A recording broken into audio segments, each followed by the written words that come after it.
بحیرہ تبریہ یہ اسرائیل کے شمال مشرق میں، یعنی اس کے نارتھ ایسٹ میں اردن کی سرحد جارڈن کے قریب ہے، اور اس پر اس وقت جو لوگ قابض ہیں یعنی اسرائیل نامی ملک، وہ اس کا قبضہ ہے۔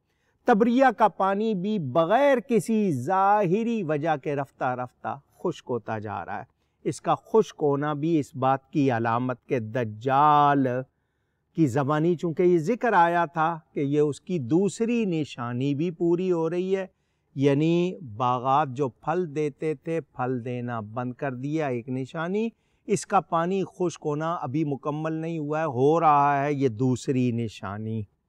دجال کا تیسرا کہنا زغر کے چشمے، یہ جگہ بھی اسرائیل میں بحیرہ مردار کے مشرق میں ہے۔